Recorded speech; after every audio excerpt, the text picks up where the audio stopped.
One of the stories that I know we wanted to talk about, you mentioned Netflix's pivot to focus on growing people internally and how that became a pivotal moment for you. A lot of folks that we're talking with in different peer groups, one of the biggest things that came up, like how to hire right now in this environment, supporting people's career growth is like a key thing that people are looking for, is they're looking for growth. So there's like this intent. Companies want to create internal cultures where it's supporting the internal growth of their team members with the gift at the end of the tunnel, which would be like retention and people stay longer.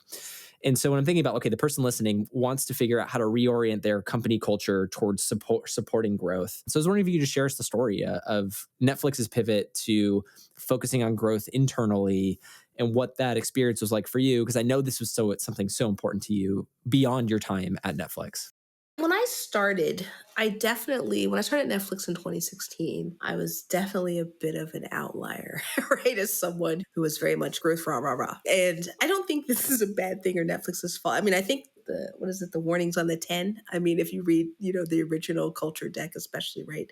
The goal is we hire the best people at their roles and we don't grow people. We hire the best people. And then when it outgrows them, then we hire the next best people. And like, you kind of know that's what you're dealing with anyway. And so on the one hand, I get that, but I mean, I just don't agree. Like I just say like even the best people still want to grow, right? That's how they got to be the best people. I definitely felt like I was banging my head a bit against the wall. Like with my team, it was great, but trying to get kind of like-minded experiences from other leaders and support was a little harder in the very beginning.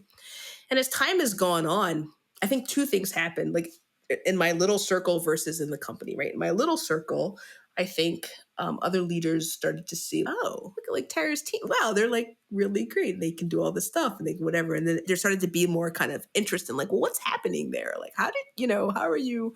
I like to think I hire well, don't get me wrong, but I don't hire philosophy about hiring, but I don't hire perfect people out the door. So the thing is like, hey, you grow. And so we started having those conversations and I started kind of seeing the ice melt.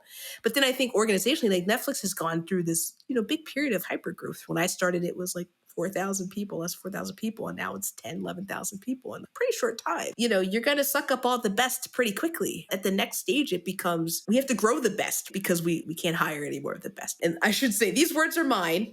These are not like Netflix's words, but this is my take on like the philosophy of what happened there. And like that realization of, okay, we're big enough now that we kind of have to shift this stuff. Additionally, as you alluded to, Patrick, people want to go to places where they feel like they can actually continue to blossom. Mhm. I mean, the purpose and beauty of a big company, I spent 7 years at Amazon. I didn't work on the same team the whole time I was there. I worked on 4 teams, right? Like it's big enough that I could move and still grow and stretch different things and do stuff like that. And if you're going to come to a company this big, you want to be able to do that. I was actually really impressed with once that kind of decision was made organizationally, like how quickly like everything shifted. Netflix is really good at, oh, we've decided to do this thing and now we're like full board. And so it went from the like, well, Tara's kind of odd to I'm now on a working group, right? Across like a bunch of different organizations to sit down, like figure out how should we do this? The first stage of this was there are leaders who are really good at growing people and there are leaders who are not good at growing people and they've never really learned how to grow people. So let's start there. We have to first start with teaching some leaders that like, hey, this is what it means to grow your people, right? And so we ended up, the working group I was on ended up kind of focusing on that and doing things, evaluating a different set of growth systems, which our HRBPs ended up deciding on, hey, this is the framework we're going to use.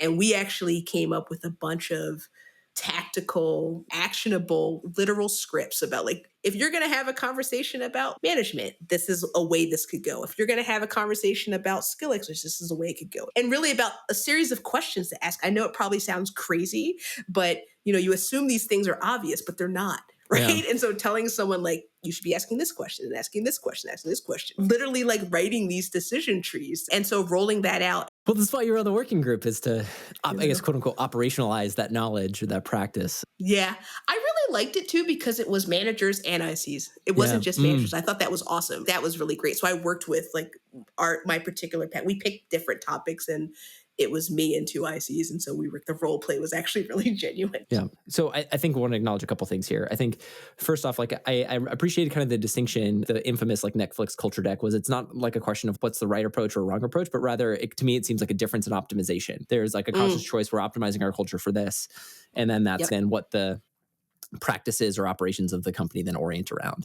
And then I think what's so interesting is like what you're highlighting is like there's this really murky space where I think people within a company have to ask the questions of like how or when should we shift our approach? And that to me is such a big gray area because I think a lot of people like we want to grow and develop our team, but when does that become the thing we optimize for versus quote unquote hiring the best? And I think that's such a gray area because it doesn't seem like there's a really clear signal for when you should change that approach. The grayness of all of that around culture, which is so murky. It is. You just made me think about something because I've had this debate with every team I've managed, right?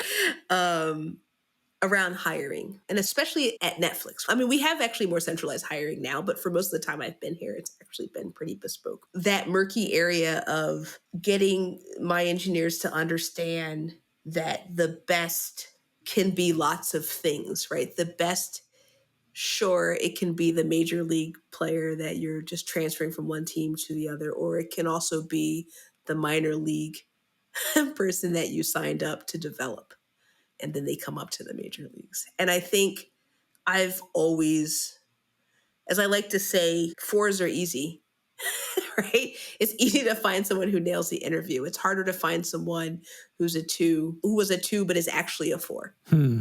Like, Yeah. and those are the people I want to find because those are the people that have been passed on but they actually it's not that they can just do the job, they can excel at the job, but they're missing this gate, but then still having to deal with, okay, are we lowering the bar? I'm like, no, I don't think we're lowering the bar, but we're recognizing the bar is much wider than you think it is. Not everyone took your path. I feel really happy about having an engineer in my team who did, well. Like I think the comment would be good, not great, like on the interview, but there was definitely something there. And I also just really felt like, there's something stuck in my craw about this person.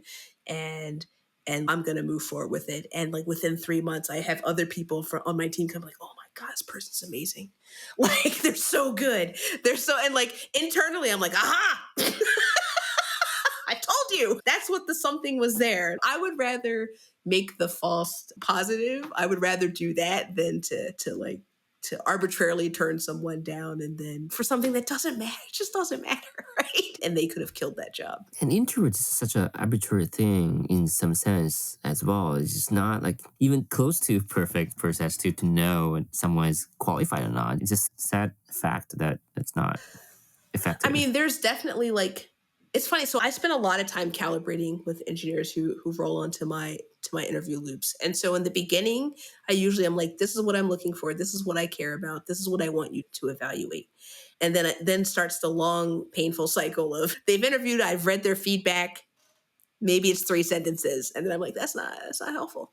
And then I have to come and talk with them and say, like, we'll have a conversation like, great, what you just said to me, that's what I want you to write. I have a joke, right? That's like, our scale is like yes, no, or leaning yes, leaning no. And so I'm like, if you're leaning either way, then you're telling me you want to talk to me.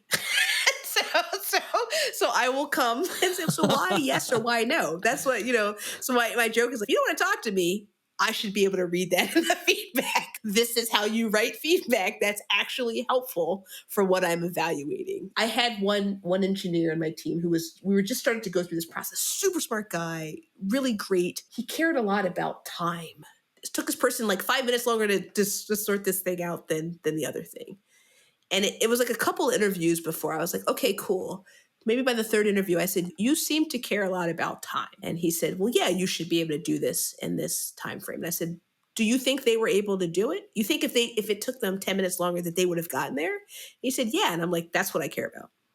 I don't care about, I understand you care about that. And I'm not trying to tell you don't care about that, but I don't care about that because we don't have that kind of job. Like I've had jobs where it's like, I have a pager and we have to get something done. And I'm like, that's not what we're doing here. Right. So this scenario that you're evaluating this against is artificial. They're not going to design a service in 45 minutes or the company's going to fall apart. So like 5 minutes or 10 minutes. Now, if you're telling me that they couldn't get there, that's different. That's a problem. We need you to be able to do this.